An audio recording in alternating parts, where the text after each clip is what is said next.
Jokes-jokesnya dulu adalah ada pastor gendong Pak Haji, ya, terus ada Pak Haji ketemu kambing. Pokoknya jokesnya tuh bener-bener multikultural, multi religi.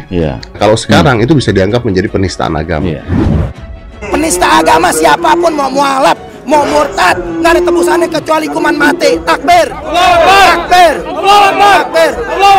Ya, Gus Dur itu yang terkenal joke tentang agama itu ketika beliau ceritanya Allah yarham almarhum Gus Dur cerita itu ada klaim siapa yang paling dekat dengan Tuhan kan. Iya.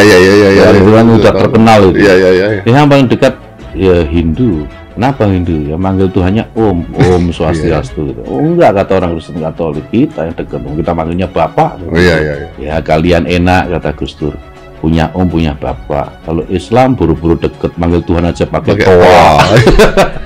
Dan Gus Dur bisa menyampaikan itu dengan rileks pada waktu itu dan tidak ada guncangan apapun. Kalau sekarang penistaan agama.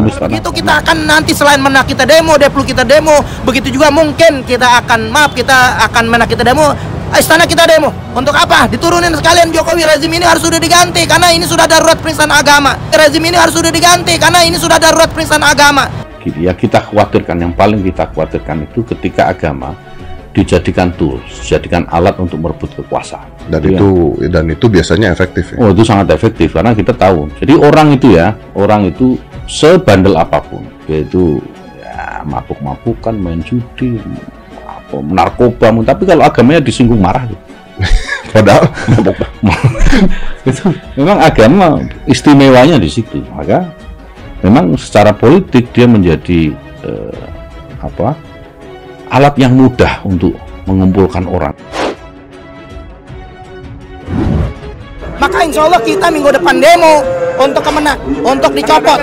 Kalau memang ada turunin berarti memang sudah dikondisikan Yakut oleh rezim ini menjadi pembuat gaduh, mengadu-adu domba anak bangsa. Ini sangat berbahaya. Apakah memang ada, saya nggak bicara mereka, tapi apakah memang ada sebuah ide untuk merubah dasar negara kita dari beberapa orang? Iya, ada. Itu nyata. Misalnya kalau FPI di ADRT mereka jelas ingin mendirikan NKRI bersyariah. Ini kan jelas berbeda dengan NKRI yang menjadi konsensus yang tadi kita bicarakan itu. NKRI yang menjadi konsensus kita ya NKRI seperti sekarang ini. NKRI yang tidak harus ada embel-embel syariah. Kalau mereka mengatakan itu untuk menyempurnakan apa? Apa sekarang yang perlu disempurnakan dari republik yang luar biasa ini? Kalau yang belum dipecat maka bisa saja kita datang ke sini lagi bersama nanti kemenang, saudara. Betul? Siap berjuang, siap bersatu, siap terima resiko. Haji diurus sama negara. Kurang Islam apa? Apa yang nggak diurus oleh negara nih? Amaliyah Islam. Haji diurus negara, umroh diurus negara, masjid diurus negara. Kurang Islam apa Indonesia ini? Kenapa harus ada kata syariah? Itu sudah sangat Islami Indonesia ini. Karena memang perintahnya begini, Gus Dedi. Jadi perintah Allah gitu ya kepada kita itu bukan mendirikan negara Islam, tapi menciptakan masyarakat Islami. Itu beda ya? Sangat berbeda. Jangan takut lagi sekarang dengan corona. Maka sekarang saudara, tibalah kita untuk rapatkan barisan, kita turun ke jalan lagi saudara.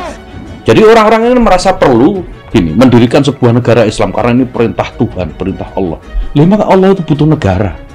Allah itu nggak butuh negara, Allah sudah punya alam semesta. Buat apa negara kecil buat Allah? Pasti tidak ada perintah itu. Tapi Allah merintahkan ciptakan masyarakat yang Islam. Masyarakat Islam itu yang apa? Yang kasih sayang, yang disiplin, tertib, itu kan Islami semua. Sifatnya Islami. Iya, itu sifat. Bukan negara Islam. Kita siapkan untuk rapat besar, menyusun kekuatan. Kumpulkan semua aktivis, para ulama. Ini nasib bangsa kita, dan bukan nasib bangsa kita, nasib Islam, nasib umat Islam. Kalau kita nggak turun terus saudara, kita begini terus, maka kita akan ditindas oleh mereka terus saudara. Betul?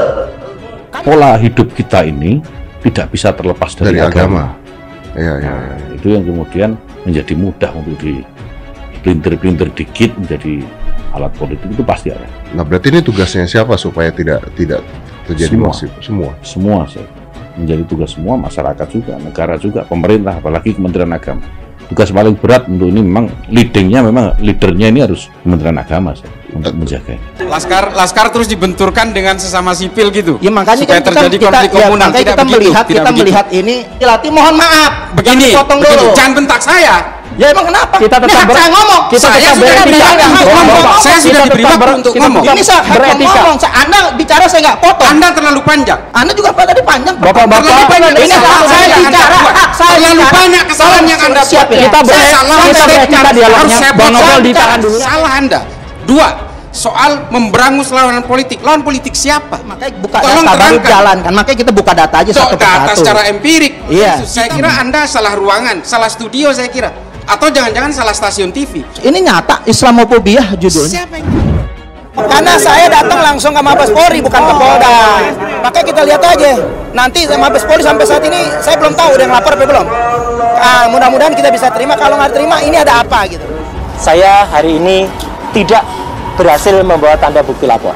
Tidak heran bila laporan itu ditolak. Kenapa? Ya nggak mungkin lah penganut sebuah agama, bahkan dia adalah orang yang mewakili ormas agama, terlepas kita suka atau tidak suka dengan beberapa kebijakan Menteri Agama. Kan sebuah pernyataan itu milik yang membuat pernyataan, bukan milik orang yang mendengarkan. Itu bagi saya persoalan yang perlu diperjelas. Hampir setiap 100 meter, 200 meter itu ada musola masjid. Bayangkan kalau kemudian dalam waktu yang bersamaan mereka semua menyalakan toanya di atas, kayak apa? Itu bukan lagi syiar, tapi menjadi gangguan buat sekitarnya. Kalau yang belum dipecat saudara, maka bisa saja kita datang ke sini lagi bersama nanti Kemenang saudara. Betul? Siap berjuang? Siap bersatu? Siap terima resiko? Fabrikasi Anda bilang hanya dugaan, jangan lemparkan dugaan itu di sini. Ya itu boleh saja berdasarkan. Anda melansir fabrikasi dengan fabrikasi. Jangan salah sampean. Yang paling sederhana lagi, tetangga kita ini kalau kita hidup dalam satu komplek itu misalnya, kiri kanan depan belakang pelihara anjing semua misalnya, menggonggong dalam waktu yang bersamaan, kita ini tergabung nggak? Ini apalagi ditanding-tandingkan, dimisalkan dengan anjing yang najis mughaladzah. Nah itu harus mestinya diproses. Ini lebih parah dari Sukmawati, ini lebih parah dari Ahok, ini luar biasa. Apakah dia punya pernyataan yang secara tegas menganggap azan itu sama dengan gonggongan anjing? Ya tidak. Dari pernyataannya tidak terlihat seperti ingin menggambarkan bahwa suara azan yang bising itu sama dengan anjing. Yang hendak dia gambarkan itu kebisingannya, bukan azannya. Kalau sisi bisingnya, suara apapun, kalau bising ya bising, mau suara azan, mau suara orang nyanyi, orang teriak, atau suara anjing sekali, sama-sama bisingnya gitu. Jadi dia mengukur dari aspek kebisingan.